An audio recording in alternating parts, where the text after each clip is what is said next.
Hello students, welcome to AS Tutorials.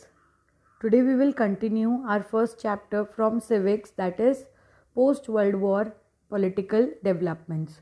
So students, last lecture में हम लोगों ने फर्स्ट वर्ल्ड वॉर के बारे में पढ़ा था. करेक्ट. वी सॉ दैट कि फर्स्ट वर्ल्ड वॉर में किन कंट्रीज़ ने पार्टिसिपेट किया था, फर्स्ट वर्ल्ड वॉर के लॉसेस क्या हुए थे. देन उसके बाद कंट्रीज़ ने मिलके डिसाइड किया था दैट ऐसा वॉर वापस रिपीट नहीं होना चाहिए. एंड फॉर दैट रीज़न उन्होंने क्या इस्टेब्लिश किया था, लीग ऑफ नेशन इस्टेब्लिश किया था. लीग ऑफ नेशन की सबसे इम्पॉर्टेंट रिस्पॉन्सिबिलिटी क्या थी, to avoid the war. League of Nation की सबसे बड़ी रिस्पॉन्सिबिलिटी क्या थी, दैट उनको उस ऑर्गेनाइजेशन को वॉर नहीं होने देना है. अगर कंट्रीज़ में कुछ इश्यूज़ होते हैं, कुछ डिस्प्यूट्स होते हैं, तो league of Nation was providing a platform जहाँ पर बातचीत करके उन इश्यूज़ को सॉल्व किया जा सकता है. लेकिन because League of Nation was not successful and that was the reason that world को सेकेंड वॉर भी झेलना पड़ा. So today we will start with the second world war. The Second World War was fought between 1939 and 1945. It proved to be far more destructive than the First World War. Not only was it more widespread compared to the First World War, but also more advanced technology was employed in this war. Countries which took part in Second World War once again faced a situation of economic crisis. क्या बताया हुआ है यहाँ पे, that second world war 1939 में start हुआ था and 1945 तक चला. सेकेंड वर्ल्ड वॉर अगर हम फर्स्ट वर्ल्ड वॉर के साथ कंपेयर करेंगे तो सेकेंड वर्ल्ड वॉर बहुत डिस्ट्रक्टिव था. करेक्ट. इसका रीज़न क्या था, the major reason that second world war destructive था वॉज कि सेकेंड वर्ल्ड वॉर में मॉडर्न टेक्नोलॉजी यूज़ की गई थी, एडवांस टेक्नोलॉजी यूज़ की गई थी as compare to the first world war. First world war में इतनी एडवांस टेक्नोलॉजीज प्रेजेंट नहीं थी, सो डिस्ट्रक्शन थोड़ा कम हुआ था. बट सेकेंड वर्ल्ड वॉर में मॉडर्न टेक्नोलॉजी यूज़ की गई थी and due to that reason destruction बहुत ज़्यादा था. जिन कंट्रीज़ ने इसमें पार्टिसिपेट किया उनको डायरेक्ट लॉसेस हुए एंड जिन कंट्रीज़ ने नहीं किया उनको इनडायरेक्ट लॉसेस हुए. गेटिंग. जिन कंट्रीज़ ने पार्टिसिपेट किया नुकसान उनको भी हुआ और जिन कंट्रीज़ ने पार्टिसिपेट नहीं किया इवन उनको भी वॉर का इफ़ेक्ट झेलना पड़ा. यहाँ पर अभी बताया है दैट एलाइड पावर्स कौन से थे, Britain, France, Australia, Canada, New Zealand, India, Soviet Union, China, America. And axis power who started this, वो कौन से थे, जर्मनी, जापान और Italy. This were the countries which were together fighting और इनके अगेंस्ट ये सब कंट्रीज फाइट कर रही थी. America played a major role in the second world war. It had manufactured nuclear weapon. In order to end the war, it dropped 2 nuclear weapons on 2 cities of Japan, Hiroshima and Nagasaki, on 6th and 9th August 1945 respectively. The Second World War ended with the defeat of Germany in Europe and of Japan in Asia. Among the many events that took place in the world after the Second World War was the beginning of the Cold War. 1945 to 1991 is the long period of the Cold War. Let us take stock of few changes in this period. अभी हमें क्या बताया है, that second world war में America ने एक important role play किया था. दिस वॉज द टाइम जब अमेरिका के पास न्यूक्लियर टेक्नोलॉजी आ चुकी थी, अमेरिका के पास न्यूक्लियर वेपन्स आ चुके थे. नाउ वॉर एंड करने के लिए अमेरिका ने क्या किया, जापान पर 2 न्यूक्लियर वेपन्स का अटैक किया, हिरोशिमा एंड नागासाकी. एक 6 अगस्त 1945 को, एक 9 अगस्त 1945 को. And after that second world war ख़त्म हो गया. We can see second world war में मेजर 2 कंट्रीज़ थी, जर्मनी और जापान. जर्मनी भी डिफीट हो गया हिटलर की डेथ के साथ में एंड यहाँ पे जापान पर ये जब 2 बॉम्ब्स गिरे उसके बाद जापान भी वॉर में डिफीट हो गया एंड फाइनली 1945 में सेकेंड वर्ल्ड वॉर ख़त्म हुआ. Now you can see that जिस वॉर में न्यूक्लियर वेपन्स यूज़ किए गए हैं वो कितना डिस्ट्रक्टिव होगा. करेक्ट. नाउ 1945 के बाद वर्ल्ड वॉर तो ख़त्म हो गया लेकिन कोल्ड वॉर स्टार्ट हो गया. समझ आया क्या बोला मैंने.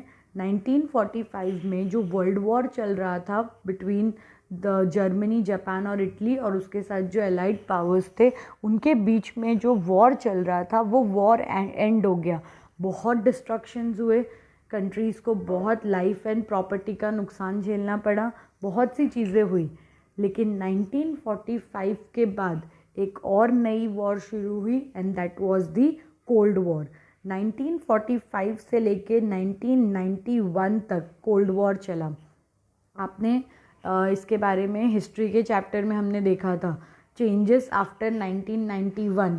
तो उसमें हमने एक पॉइंट पढ़ा था that cold war between America and Russia ended.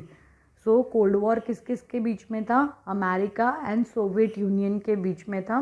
1945 से लेके 1991 तक ये कोल्ड वॉर चला. Let's see cold war basically था क्या.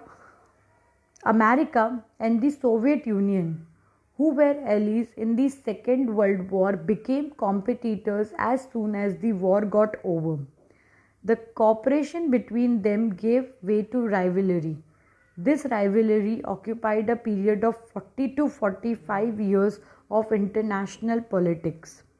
There was no open war between these two countries, but there was such a tension in their relation that seems that war could interrupt any time. क्या बताया हुआ है यहाँ पे? That second world war के time पर जो लोग साथ में थे, विसो ना, अमेरिका और सोवियत यूनियन, ये दोनों एक ग्रुप में थे. वॉर ख़त्म होने के बाद दे बिकेम द कॉम्पिटिटर्स. दोनों पहले एक दूसरे को कॉपरेट करते थे बट आफ्टर दैट दोनों के बीच में राइवलरी शुरू हो गई एंड ये कब तक चली? Around 40 to 45 years. Now world war में क्या होता है? डायरेक्टली ओपन वॉर होती है, एक कंट्री जीतती है, दूसरी कंट्री हारती है, वॉर ख़त्म हो जाती है. लेकिन कोल्ड वॉर में ऐसा कुछ भी नहीं था. सिचुएशन क्या थी? दैट इन दोनों कंट्रीज़ में इतना ज़्यादा स्ट्रेस का माहौल था, इतना ज़्यादा टेंशन का माहौल था दैट वॉर कभी भी हो सकता था. गेटिंग? दोनों कंट्रीज़ इनडायरेक्टली एक दूसरे के साथ वॉर कर रहे थे. डायरेक्ट वॉर क्या होता है? अटैक कर वॉर होता है. ये लोग डायरेक्ट अटैक्स नहीं कर रहे थे, ये अपने वर्ड्स के थ्रू अटैक कर रहे थे या नए नए वेपन्स बनाकर एक अपने आप को बेटर प्रूफ कर रहे थे दैट अगर अमेरिका ने ये वेपन हम पे यूज़ किया तो हमारे पास इससे बेटर वेपन है, अमेरिका फिर नया वेपन डेवलप करेगा. मतलब इन शॉर्ट दोनों कंट्रीज़ के बीच में इतना ज़्यादा स्ट्रेस लेवल था दैट वॉर कभी भी हो सकता था. समझे? सो कोल्ड वॉर में क्या होता है? बेसिकली वॉर मतलब वॉर नहीं होता बट वॉर जैसा सिनेरियो क्रिएट हो जाता है. The concept of Cold War is used to describe the condition where there is no actual war, but there are such tensions in the circumstances that they may be responsible to cause war. क्या बताया हुआ है कि Cold War क्या होता है? Cold War is the type of situation जहाँ पे actual war नहीं होता. क्या बताया हुआ है यहाँ पे? That Cold War is such a type of situation जहाँ पे actual war नहीं होता, लेकिन इतने टेंशन्स क्रिएट हो जाते हैं, इतना ऐसे सर्कमस्टांसेस आ जाते हैं दैट वॉर कभी भी हो सकता है.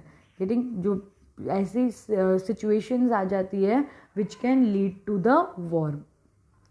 इन this period America was already a super power but the Soviet Union also tried to become a super power by making nuclear weapons and by increasing its military might.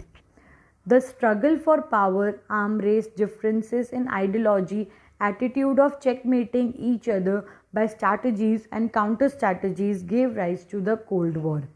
क्या बताया हुआ है यहाँ पे? कोल्ड वॉर क्या है समझे आप लोग? दैट कोल्ड वॉर में, एक्चुअल वॉर में क्या होता है? फाइट हो जाती है डायरेक्टली. कोल्ड वॉर में एक्चुअल फाइट नहीं होती है बट टेंशन्स क्रिएट होते हैं, ऐसे सर्कमस्टांसेस होते हैं दैट ऐसा लगता है दैट वॉर कभी भी हो सकता है।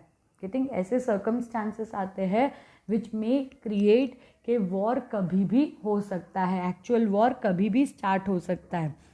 नाउ इस टाइमिंग पर, कौन से टाइमिंग पर, 1945 से लेके 1991 तक क्या क्या चीज़ें हुई थी? That firstly America already super power था, सोवियत यूनियन ट्राई कर रहा था सुपर पावर बनने के लिए। नाउ सुपर पावर बनने के लिए सोवियत यूनियन ने क्या क्या किया? उन्होंने अपने न्यूक्लियर वेपन्स बढ़ाए, है ना, because America had nuclear weapons. तो सोवियत यूनियन ने भी क्या किया?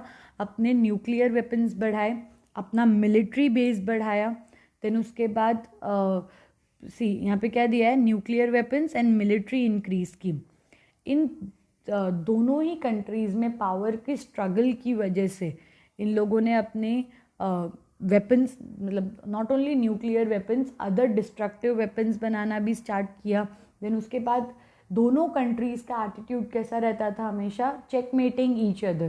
दैट इज़, अगर एक ने कोई स्टेप लिया तो उसका काउंटर स्टेप दूसरा कंट्री लेगा। ठीक, ये सिचुएशंस जो है वो कोल्ड वॉर के टाइम पर चल रही थी। नेक्स्ट टॉपिक में हम लोग डिटेल में पढ़ेंगे कि कोल्ड वॉर के क्या इफ़ेक्ट्स हुए थे। नाउ दो कंट्रीज़ के बीच में फाइट चल रहा है, fight in the sense cold war चल रहा है, एंड ये दोनों ही कंट्रीज़ इम्पॉर्टेंट कंट्रीज़ है। सो इसका इफ़ेक्ट बाकी के वर्ल्ड पर भी होगा। सो लेट्स सी कि कोल्ड वॉर का इन कंट्रीज़ पर एंड अदर वर्ल्ड पर क्या इफ़ेक्ट हुआ था। Creation of the military organisation, ऊपर ही हमने पढ़ा दैट कोल्ड वॉर के टाइम पर दोनों ही कंट्रीज़ क्या कर रही थी? फर्स्ट ऑफ ऑल वेपन्स ज़्यादा बना रही थी, more and more destructive weapons were made, and secondly अपना मिलिट्री बेस ये लोग इंक्रीज कर रहे थे, मतलब अपना मिलिट्री ऑर्गेनाइजेशंस ये लोग सेटअप कर रहे थे। During the cold war both the superpower created military organization. The respective superpower took up the responsibility of the security of the countries joining the military organization led by them. NATO, that is NATO, North Atlantic Treaty Organization, was the military organization under the dominance of America, while the Warsaw Pact was the military organization under the command of Soviet Union. क्या बताया हुआ है यहाँ पे? That cold war के time पर दोनों ही कंट्रीज़ क्या ट्राई कर रही थी? अपने मिलिट्री ऑर्गेनाइजेशंस बनाने का ट्राई कर रही थी। नाउ इसमें इन लोगों ने क्या किया था? दैट जो भी कंट्री, सपोज अभी यहाँ पे दो मिलिट्री ऑर्गेनाइजेशंस है, एक मिलिट्री ऑर्गेनाइजेशन कौन हेड करता है? अमेरिका। दूसरा मिलिट्री ऑर्गेनाइजेशन कौन हेड करता है? सोवियत यूनियन हेड करता है। नाउ दोनों ही मिलिट्री ऑर्गेनाइजेशन को जो भी कंट्री सपोर्ट करेगी, दैट इज़ फॉर एग्जांपल अभी अमेरिका है, अमेरिका ने अमेरिका की जो ट्रीटी है या अमेरिका का जो ऑर्गेनाइजेशन है नॉर्थ अटलांटिक ट्रीटी ऑर्गेनाइजेशन, उस ऑर्गेनाइजेशन में जितनी भी कंट्रीज़ अपनी मिलिट्री सेंड करती है उन सब कंट्रीज़ को प्रोटेक्ट करने का काम कौन करेगा? अमेरिका। सेम चीज़ किसने बोला था? सोवियत यूनियन ने। दैट इज़ ये लोग क्या कर रहे थे? अदर कंट्रीज़ के साथ एसोसिएट होकर अपना अपना मिलिट्री ग्रुप फॉर्म कर रहे थे। बाइपोलराइजेशन ऑफ वर्ल्ड। अच्छा, बाय मतलब क्या होता है? दो पार्ट में, टू पार्ट्स, करेक्ट। बाय मतलब क्या होता है? दो। सो बाइपोलराइजेशन मतलब क्या था? दैट अब ऐसा सिचुएशंस आ चुका था दैट वर्ल्ड दो पार्ट्स में डिवाइड हो गया था। एक पार्ट था जो अमेरिका के साइड था और दूसरा पार्ट था जो सोवियत यूनियन के साइड था। During the cold war most countries of the world joined either of two super power blocks. Such a division of the nation of the world in two groups is called bipolarization. The scope of the Cold War increased due to this. The sphere of tension spread. Cold war के time पे क्या हो रहा था? That जितने भी Nations थे either वो अमेरिका का ब्लॉक ज्वाइन कर रहे थे या फिर वो रशिया का ब्लॉक ज्वाइन कर रहे थे, दैट इज सोवियत यूनियन का ब्लॉक ज्वाइन कर रहे थे। एंड धीरे धीरे करके पूरा वर्ल्ड जो था, वर्ल्ड की जो कंट्रीज थी वो दो हिस्सों में डिवाइड हो चुकी थी। एक हिस्सा था जो अमेरिका का था और दूसरा जो था वो किसका था, सोवियत यूनियन। नाउ बाइपोलराइजेशन की वजह से स्ट्रेस लेवल और बढ़ गया। कैसे बढ़ गया, दैट अगर सपोज अमेरिका के ब्लॉक में कोई भी छोटी सी कंट्री है, अगर उसका फाइट रशिया के ब्लॉक की किसी भी छोटी कंट्री के साथ होता है, तो जो फाइट, जो वॉर दो कंट्रीज के बीच में लड़ा जाना चाहिए, वो बाइपोलराइजेशन की वजह से कौन लड़ेगा, पूरा अमेरिका का ब्लॉक वर्सेस पूरा सोवियत यूनियन का block.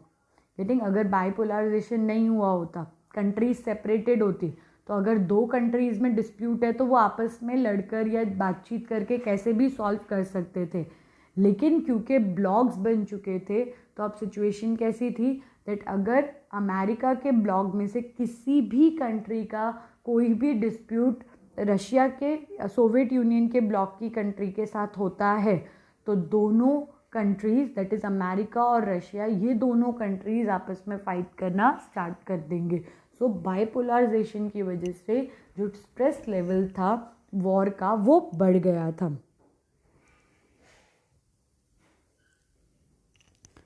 Arm race. The superpowers started producing arms on large scale to outsmart each other.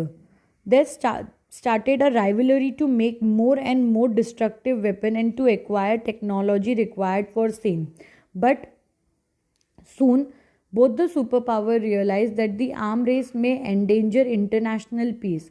Hence, efforts towards the arm control and disarmament also happened during this period. Now दोनों countries ने arms मतलब weapons, दोनों countries ने weapons बनाना start किया। Weapons try क्या था उनका, that weapons more and more destructive हो। दैट इज़ अगर एक कंट्री ने डिस्ट्रक्टिव वेपन बनाया तो अदर कंट्री उससे भी ज़्यादा डिस्ट्रक्टिव बनाएगी, अदर कंट्री उससे भी ज़्यादा डिस्ट्रक्टिव बनाएगी। गेटिंग, सो ये वेपन बनाने का जो प्रोसेस था ये कंटिन्यूसली चल रहा था। And due to that reason weapons जो थे वो बढ़ते ही जा रहे थे, डिस्ट्रक्टिव वेपन्स का प्रोडक्शन बढ़ता ही जा रहा था। बट सूनर दोनों कंट्री ने रियलाइज़ किया दैट डिस्ट्रक्टिव वेपन्स बनाने की वजह से इंटरनेशनल पीस पर इफ़ेक्ट हो रहा है। सो इसीलिए दोनों कंट्रीज़ ने डिसाइड किया था दैट वो लोग अपने आर्म्स पर, दैट इज़ अपने वेपन्स पर कंट्रोल करेंगे। Creation of regional organization. Developing nations created regional organization at the regional level in order to ensure mutual cooperation in context of the superpower rivalry. They felt that economic development was more important. European countries came together and formed European Economic Community, while the Southeast Asian countries established the Association of Southeast Asian Nations, that is ASEAN. क्या बोला हुआ है यहाँ पे, that this was the time जब regional organisations भी बन रहे थे। दैट इज़ फाइट तो चल रही है, एवरीवन नोज, कोल्ड वॉर चल रहा है, स्ट्रेस का माहौल है, सब कुछ है, बट सबसे ज़्यादा इम्पॉर्टेंट है कंट्री का डेवलपमेंट। सबसे ज़्यादा इम्पॉर्टेंट है दैट कंट्री के अंदर ट्रेड हो, कंट्री का बिजनेस बढ़े, लोगों के पास पैसे आए, that is more important. And इसीलिए क्या किया गया था, जो डिफरेंट कंट्रीज़ थी उन्होंने ग्रुप्स बनाए थे, उन्होंने ऑर्गेनाइजेशंस बनाई थी। जैसे फॉर एग्जांपल जो यूरोपियन कंट्रीज़ थी उन्होंने European Economic Community, that is EEC, organise establish किया था। देन उसके बाद जो साउथ एशियन कंट्रीज़ थी, साउथ ईस्ट एशियन कंट्रीज़ जो थी, उन्होंने भी अपना ऑर्गेनाइजेशन सेटअप किया था ताकि ट्रेड बढ़े, ताकि डेवलपमेंट बढ़े। And this was also happened at the time of cold war, मतलब 1945 से 91 तक कोल्ड वॉर चल रहा था और उसी बीच में कंट्रीज़ ने अपने ऑर्गेनाइजेशंस सेटअप किए थे ताकि इकोनॉमिक डेवलपमेंट भी हो सके। नॉन अलाइनमेंट, अच्छा ये बहुत इम्पॉर्टेंट है। Now I told you that world was divided into two parts, बाइपोलराइजेशन हुआ था, बट यहाँ पर कुछ ऐसी कंट्रीज़ भी थी जिन्होंने दोनों ही ब्लॉक्स को ज्वाइन करने से मना कर दिया था. That is there were certain countries जो ना तो अमेरिका का ब्लॉक ज्वाइन कर रही थी एंड ना ही सोवियत यूनियन का ब्लॉक ज्वाइन कर रही थी. एंड उन कंट्रीज़ ने मिलकर कौन सा मूवमेंट स्टार्ट किया था? Non alignment movement. In the period of the Cold War, while the world was becoming bipolar, there were some countries which did not want to join superpower rivalry. Such nations decided to stay out of the Cold War rivalry. Their policy is known as non-alignment. Non-alignment was an important movement during the Cold War. Now, क्या बोला है? That because हमने ऊपर पढ़ा बाइपोलराइजेशन की वजह से stress बढ़ता ही जा रहा था. सो इसीलिए देयर वेर सर्टन कंट्रीज जिन्होंने क्या डिसाइड किया दैट वो कोल्ड वॉर को ख़त्म तो नहीं कर सकते, है ना, बिकॉज सुपर पावर्स है वो लोग, तो वो ख़त्म तो नहीं कर सकते बट एटलीस्ट पार्टिसिपेट करके उसको और ज़्यादा स्ट्रेसफुल बनाना नहीं चाहते थे. एंड इसीलिए इन कंट्रीज़ ने मिलके नॉन अलाइनमेंट मूवमेंट स्टार्ट किया. नॉन अलाइनमेंट मूवमेंट का थोड़ा एक पॉजिटिव इफेक्ट था किस पर? कोल्ड वॉर पर. Let's see non alignment movement में कौन कौन था.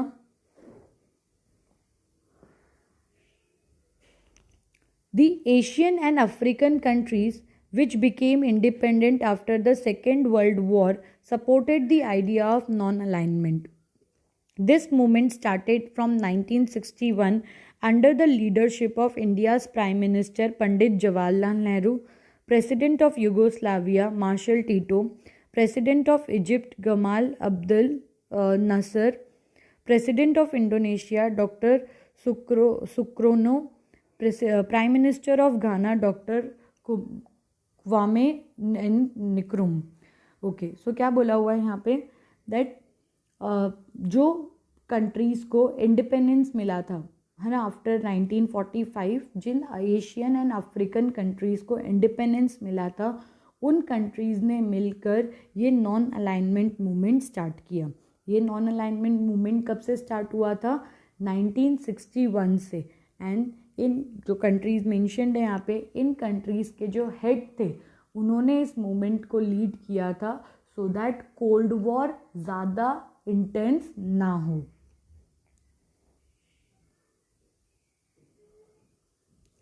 Evolution of the non-alignment movement. The non-alignment movement has opposed colonialism, imperialism, and racism. It has encouraged the solution of international dispute by peaceful means. India led this movement under the guidance of Pandit Jawaharlal Nehru.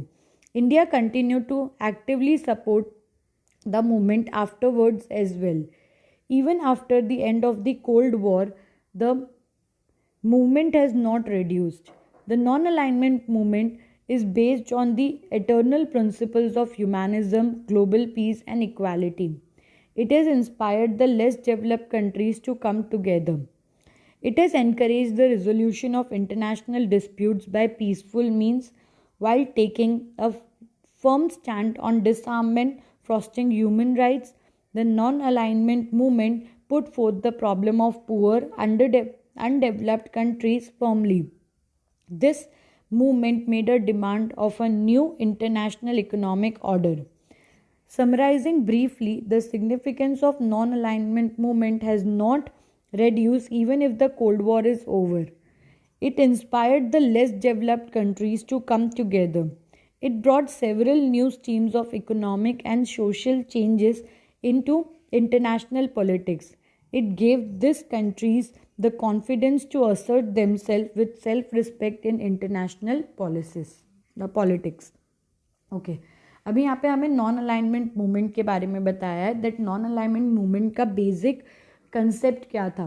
So when non alignment movement started, इनका basic concept था colonialism के against fight करना, racism के against fight करना. Then उसके बाद ये movement किसने स्टार्ट किया था इंडिया के अंदर? पंडित जवाहरलाल नेहरू जी ने स्टार्ट किया था. इस मूवमेंट से the leaders wanted to encourage के जो डिस्प्यूट्स है उन डिस्प्यूट्स को पीसफुली सॉल्व किया जाए। पंडित जवाहरलाल नेहरू जी के बाद भी इंडिया ने इस मूवमेंट को कंटिन्यू रखा है। इवन कोल्ड वॉर ख़त्म होने के बाद भी ये मूवमेंट चल रहा है, बिकॉज इस मूवमेंट का एम्स क्या है? ह्यूमैनिज्म, ग्लोबल पीस और equality. That is human rights के लिए ये फाइट करता है, वर्ल्ड में पीस मेंटेन करने के लिए, एंड साथ साथ में इक्वालिटी के लिए ये फाइट करता है। इस मूवमेंट से जो लेस डेवलप्ड कंट्रीज़ थी, या इन शॉर्ट हम बोल सकते हैं दैट जिन कंट्रीज़ को 1945 के बाद इंडिपेंडेंस मिला, उन कंट्रीज़ को, ऐसी कंट्रीज़ को एक सेल्फ कॉन्फिडेंस दिलाने का वर्क किया है।